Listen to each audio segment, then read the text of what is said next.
So how would you describe this body shape? Is it an SUV? Is it a hatchback? Is it a Grand Tourer? Well, its body shape is almost like that of a Tesla Model Y. What we are looking at here is the XPeng G6, brought to you by Burma's Auto. These are the people who distribute Mazdas in Malaysia. They made their name distributing Mazdas in Malaysia, and now they've taken on this Chinese EV brand. So the XPeng G6 here is offered in Malaysia in two variants. What you see here, this is the standard model, priced at 165,000 ringgit. There's a higher model, long-range model, priced at 185,000 ringgit. Features-wise, both variants are the same. They are just really differentiated only by their power outputs as well as their cruising range. All right, both are also rear-wheel drive. So the interesting thing with the new generation EVs is that, or rather the age of EVs is that, one thing, EVs have democratized car making. You see, traditional car making, okay, when you make all the traditional cars, right? Because you see, traditional car making, okay, there's a lot of research involved in terms of powertrain refinement, you know, gearbox calibration, all that. With EVs, it is all mostly software. Engine, all right, the motor, the basic principles of an electric motor is exceedingly simple. Then is a question of who has the budget to buy the bigger, better battery. That's it. All right. So what this means is that for manufacturers working on EVs, their R&D budget, they have more to give in terms of their design, in terms of their material selection. So that's why all these EVs that you see here, they have such outlandish futuristic designs, because the thing is that the moving bits are so simple to make. They can spend more time to give you details, like you see, like all these headlights, all these nice fancy details here. Okay, I'll show you the interior.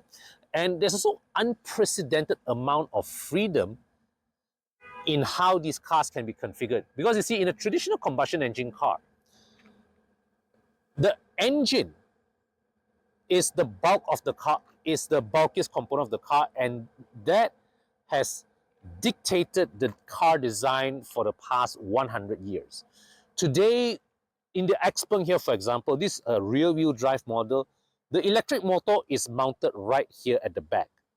The bulkiest item, the battery, is floor mounted. So basically, there is much more freedom in the way car makers can configure and arrange their car. Now, of course, they can't go too crazy, otherwise people can't accept it.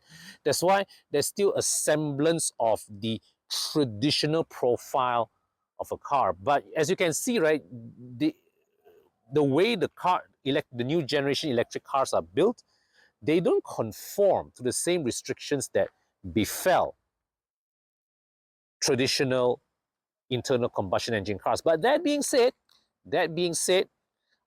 this car still has some pretty weird, unusual, I would say, things about it that I can't explain. So let's say, for example, as I said, there's no engine up front, right?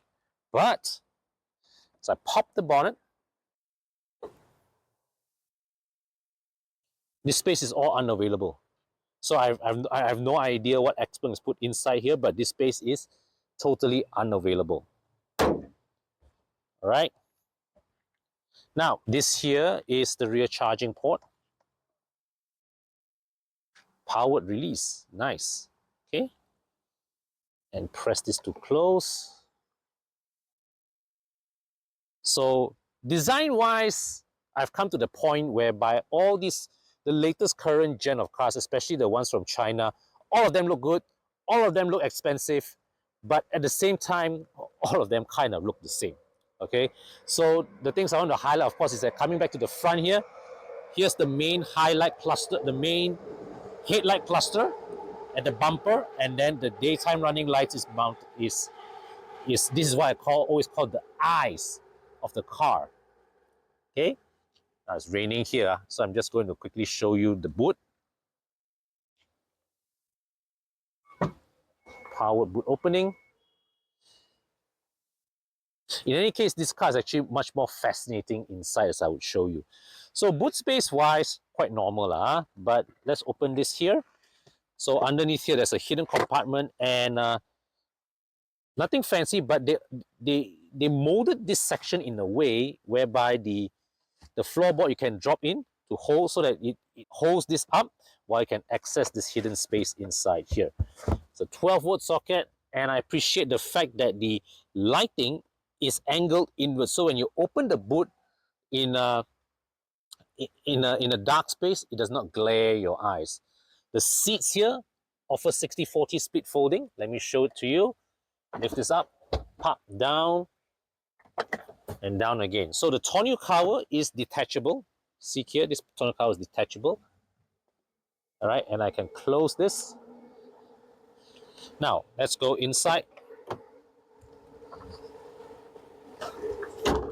All right.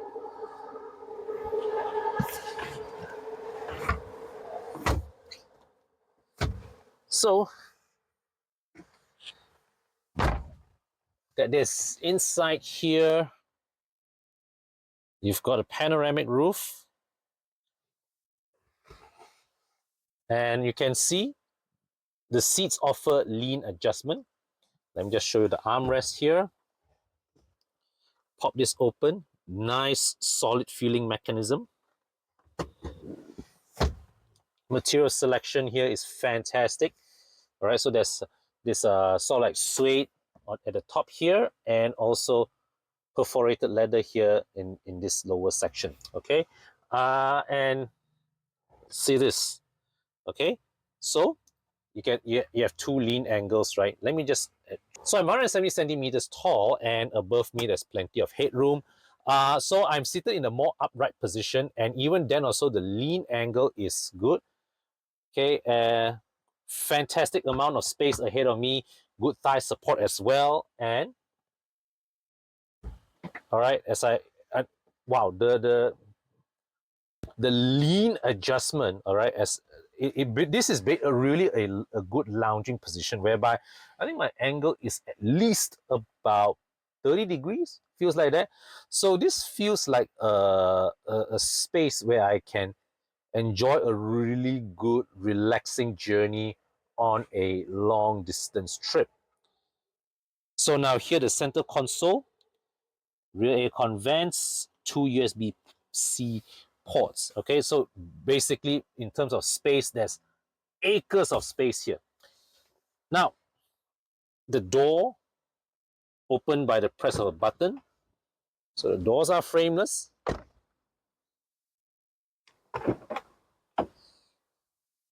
Okay, so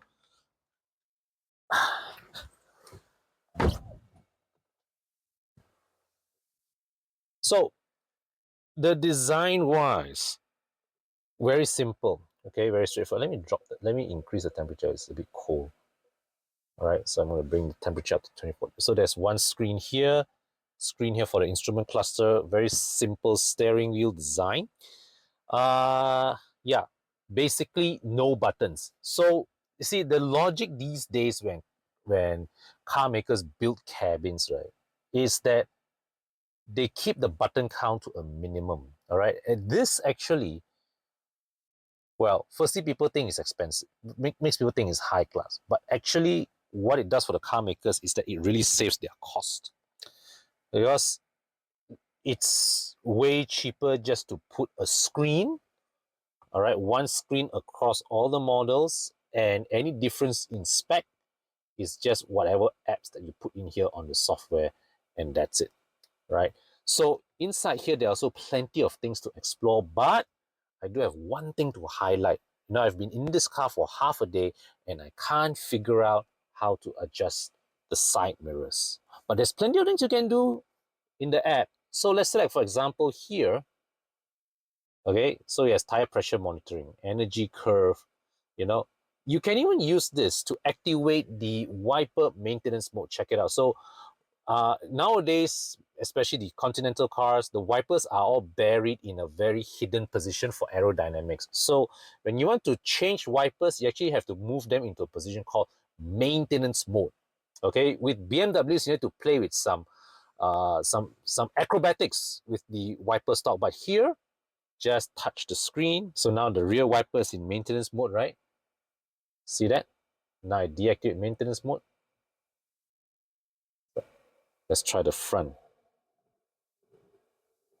Operation too frequent. For some reason, it refuses to do the front, but that's okay. So window and door, charging port is closed. So you can open the trunk.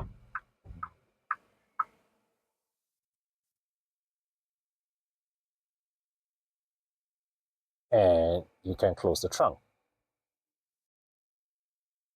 Window adjustment, driver side, passenger side. So let's try this one, right? Passenger side. Look at this. I can even specify exactly how much I want to open the window. See this? Oh, fuck, this is crazy, man. Okay, this is crazy. All right, so door lock, you can set the lights to flash when you lock and unlock the door. All right, automatic unlock when parked. So all this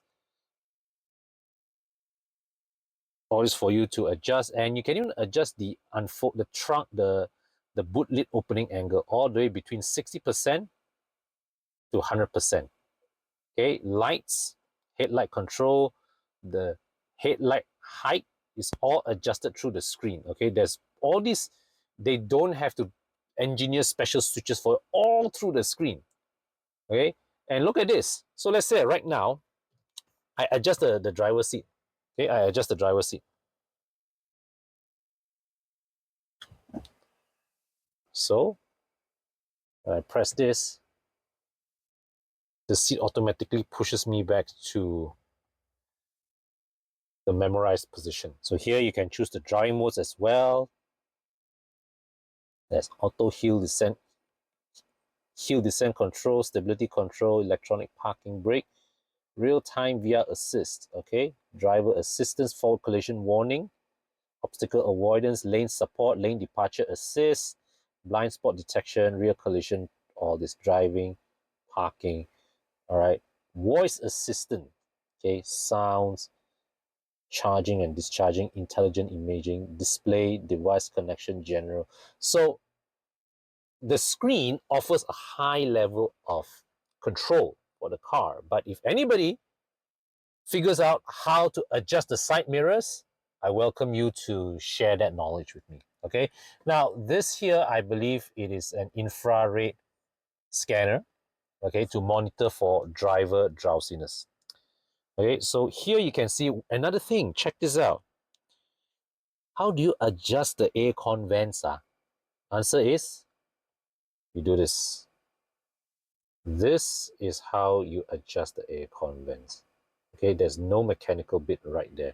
It's all adjust with the screen. And what's more, you can even do things like what? Sweep. All right, fan speed adjustment here, all these things. Okay, so everything really is controlled through the screen. Now, this, I would expect this to be a wireless charging port, but it isn't. Pretty good storage space. All right, quite deep storage space, and inside here as well. Now I like that this is not only rubberized, this is carpeted. So underneath here, 12-volt socket, USB-C and USB port right there. Okay, pretty decent space right here, carpeted. So yeah, man, the thing is, with the current gen of cars, the car makers have become very clever in the way they design the cabin to kononia look expensive. All right, they do deck you with some fancy materials like this fabric here. I like this. Now, is this the glove box? Because I certainly have not seen the release latch here. So fabric, nice leather. So material selection, build quality, really no complaints. Okay, in this here. And it's also a very spacious interior, nice environment overall.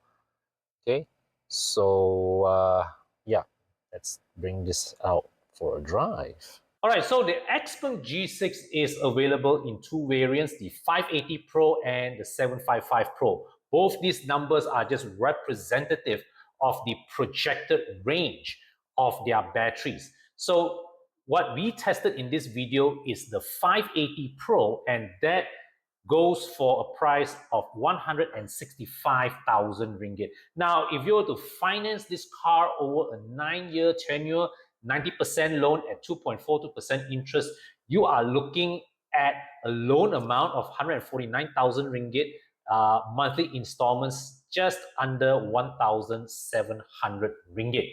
Now, my usual rule of hedging your loan amount against the depreciation is a bit difficult to apply in this case because, well, this is an all-new brand in the market. There's no data that projects reliably its depreciation. But with an EV, I would recommend, if possible, to be a bit more conservative with your loan amount. If possible, try to put down a 20 or 30% down payment in case you need to liquidate your car within a 1-2 year time frame. Well, you won't be caught in a situation where you need to top up money to the bank. Now, the higher variant, the 755 Pro, that is priced at 185,000 ringgit. And if you have to take a 90% loan margin, which is 167,000 ringgit, finance over a 9-year period at 2.42% projected interest, you're looking at monthly installments of just under 1,900 ringgit. So, in my personal opinion, and this is not financial advice, I would want to have my net income, which means that after deducting EPF, SOXO, and all those, my net disposable income to be in the region of 8,400 to 9,400 ringgit before purchasing an XPeng G6, whether it is the 580 Pro or the 755 Pro. And if you are not at that income level yet, but you would like to get yourself closer to that point, I'm currently working on a venture that empowers regular Malaysians to have access to a business opportunity which you can build with only a one-time investment and no recurring expenses. Now, I am not getting you into an investment or a get-rich-quick scheme. All right, this is an opportunity to build a business. I am looking for 3 partners to build this with. If you are from Malaysia and Singapore, I'd like to hear from you. There is a form in the description section where you can fill in your details and I will be in touch. So right now, I'm driving off in, well, peak PJ traffic. Now, notice this. As I move off with the signal to the right, look at this. Okay, this gives me a very good perspective. So whatever complaints I have about the side mirror being difficult to adjust, this somewhat alleviates it. Okay, so it gives me a very good, it's even better than a traditional side mirror actually, because it truly gives me an unobstructed view of the road ahead, of the road of what behind. But I missed the side just now. Okay, anyways, now coming to here, see signal left, and I've got a fantastic view through off the side.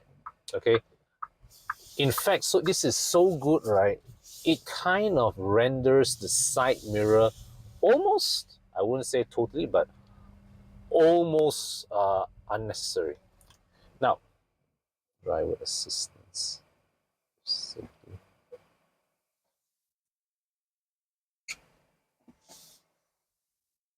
Now, one thing I do have to say is that the screen here is showing me what the ADAS system is seeing, and it is pretty good in actually recognizing the cars crisscrossing in front.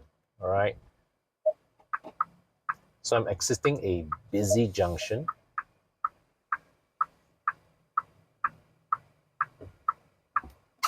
All right.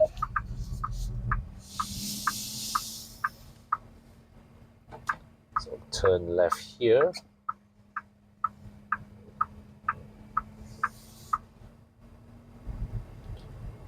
So the way the ADAS system sees the surroundings seems pretty accurate so far in the way it recognizes lane markings, other cars, heavy vehicles, motorcycles, and all that. The recognition is fantastic, although I have not put it into a place whereby I can test it. All right.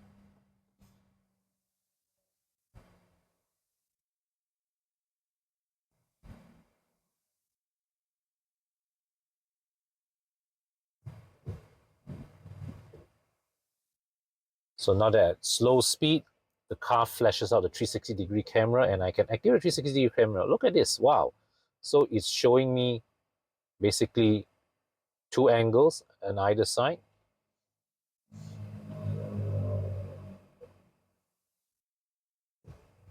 And I can even have a glance through, what's around me. Okay. So it's pretty cool. Okay, so when it comes to reviewing EVs, I'll be honest, I'm slowly starting to run out of ideas because I have to say all of them are starting to feel kind of like the same, right? It's just a different logo in front of in the steering, and basically that's about it. Now, I'm not saying any of them are bad. They are not. Okay, as I've said before on record, that I would very, very happily get an EV for my day-to-day commutes. In fact, I am very, very much looking forward to use this to drive my daughter to school tomorrow, because I know for a fact that when it comes to wear and tear, all right, when you drive a regular combustion engine car for the short school run, okay, by the time you reach your kid's school and stop, engine hasn't fully warmed up yet, but you already reach your kid's school and stop.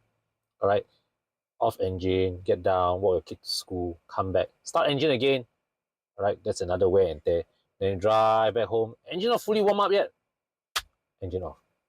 And then by the time your kids finish school, another 2 rounds.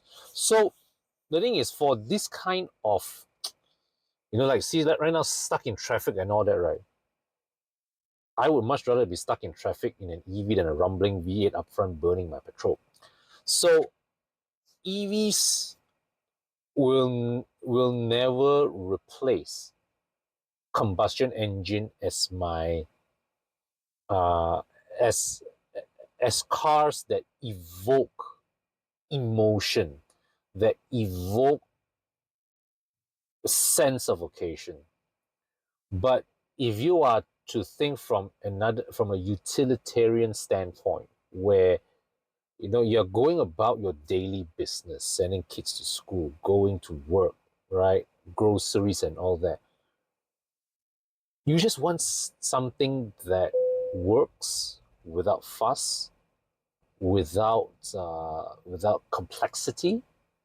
All right, and EVs do that from a mechanical standpoint. But here with the G6 here, I'm not really a fan of how everything is controlled through the screen. All right, I made this mention when I was reviewing the Golf R Mark 8 earlier, and here, uh, I would think that this interior quality is nicer than the Golf R, but there's even fewer buttons here, and to me, it's not specific to the XPeng here. It's not specific to the Golf R, but I do feel that a lot of the car makers are transitioning from physical buttons to touchscreen. I think a lot of them are still trying to make sense. All right, to get the right user interface experience. Right. So far, you know, I don't think I have operated any in-car touchscreen system that feels genuinely intuitive to use. You see, like for example, like here in the XPeng here, until now, number one, I have not figured out how to adjust the side mirrors, and number two, okay, aircon fan speed. Also, it's not intuitive to adjust. I have to go through a few layers of screen in order to get to the aircon controls, and that to me is not conducive for safe driving. Whereas in the old-fashioned way, all you have to do is just reach for the dial, reach for the fan speed button, and pop, you make your adjustments on the fly without needing to take your eyes off the road. So a quick intermission before I continue with the rest of the video. I actually figured out now how to adjust the blower speed. Okay, another way to adjust the blower speed without having to go through all these controls. It's this set of buttons here. So now this is the audio control, right? And if you were to activate the cruise control system, this becomes the cruise control pad. But when cruise control is not activated, this action increases temperature. So this increases your temperature, and these buttons adjust the fan speed. So finally figure this out. Now, on to the question, how does it drive? It drives not bad. It drives not bad. Typical of EVs, smooth, refined, quite comfortable. Handling feels competent. I'm not coming across any occasion whereby I find it wanting. All right. Of course, any EV lah. Okay. You push it hard around a corner, it will understeer. Why? Because the battery is heavy. That's it. The tires just don't have enough grip to pull all that inertia around a bend. So understeer and EVs, let's put it this way, understeer is a closer friend to EVs than it is to Audis. Within the context of what I've come to expect of EVs, the XPeng G6 here, it neither impresses nor does it disappoint. It is a car, if you ask me, would I be happy to have one of these for as a day-to-day car? Obviously, yes, right? What I do like is that it is spacious, okay? It has all the qualities that I've come to expect of an EV, but in a very spacious, very well put together package. All right. The only thing really that I'm not such a fan of is, I think it's just the control interface. I don't quite get it, and but otherwise, I think that's one area that XPeng will want to look to improve on. And well, the good news perhaps is that because everything is controlled through the touchscreen, if you look at it from the other side of the equation, because everything is controlled through the touchscreen, right? All it takes, if the manufacturer is willing to put in the effort, is just to simply update the software, and users can enjoy immediately a better driving experience at very, very low cost, next to no cost at all, if the manufacturer is willing to do it. All right. So yeah, this is my take on the XPeng G6. Another pretty decent EV. Nicely sized, it's a good sized EV that delivers a pleasant enough driving experience. And of course, to conclude on the question whether should you go for the standard or the long range, I would think that for regular city use, the standard model that I'm testing here with about 400 kilometers of range, and provided if you have a charger at home, it should be good enough. I never recommend EVs if it's to be your only car, but if you want your EV to have a chance of bringing it to Penang or Johor or Kuantan from KL, you want to consider getting the long range model. All right, but yeah, otherwise, that concludes my thoughts on the XPeng G6 EV. Go check it out at the showrooms. And of course, if you own one of these, do share with me your thoughts in the comment section. I look forward to hear from you, and I'll see you in my next video.